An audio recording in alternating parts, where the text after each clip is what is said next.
Middlesex go into the last day of their LV County Championship match with Nottinghamshire at Trent Bridge with a lead of 333 after the home side did enough to avoid the follow-on on the penultimate day, in spite of Tim Murtagh taking his second 5-wicket haul against this opposition this season. Nott started the third day on 258 for 4, still requiring a further 98 runs to ensure that Middlesex would be batting next, and they didn't start well after they lost Samit Patel, who fetched a ball from Toby Rowland-Jones to Stephen Finn, to fall after adding only 2 runs to his overnight 75. It was just the start that the visitors wanted. Under cloudy skies with poor light for a summer's day, they might have fancied their chances of getting a few wickets early on. However, Ricky Vessels, who batted patiently in partnership with Patel on the previous evening, now picked up the baton. He's been in good nick all summer, and this perfect straight drive off Finn took him to his 4th half-century score of the campaign. He'd needed 135 balls for this one, and that was just his 6th boundary, but it was a very important knock for his team. The way he started the day and the way he eased Finn over the rope for a 6 will have given his side plenty of confidence that the follow-on would be avoided. Bad light and rain drove the players off, and an early lunch was taken with Chris Reed's side on 324 for 5, needing another 32 runs after the break to reach their initial target.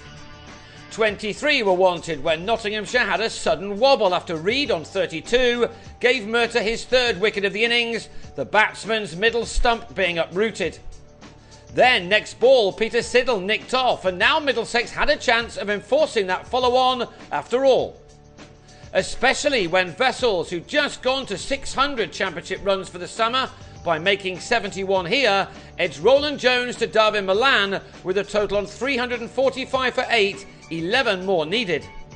That was reduced by 6 next ball as Andre Adams came in and planted his very first delivery over the rope at long on.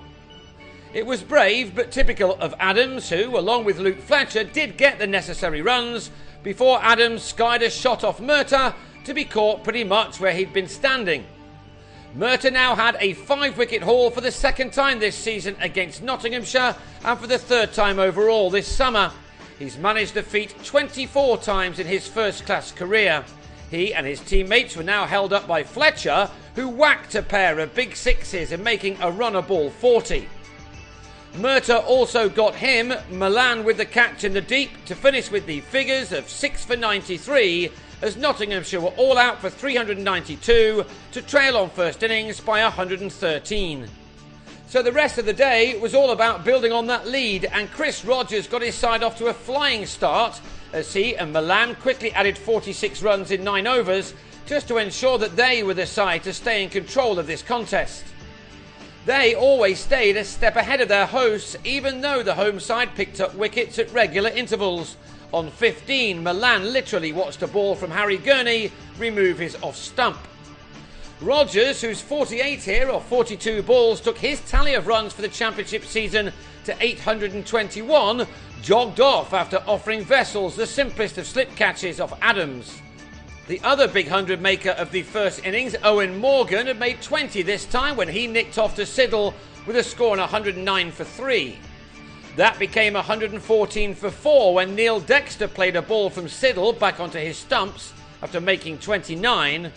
And 140 for 5 as Joe Denley was run out in the worst possible way after Gurney got a fingertip onto John Simpson's straight drive.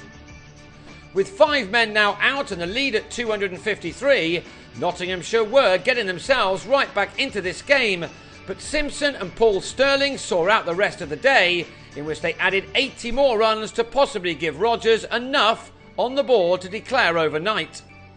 With Simpson making 44 and Stirling 39, Middlesex have amassed a score of 220 for 5, and that has them 333 runs to the good. Will Rogers follow Alistair Cook's lead in the test and add a few more, or will the Australian think that's enough with 96 overs of the match remaining?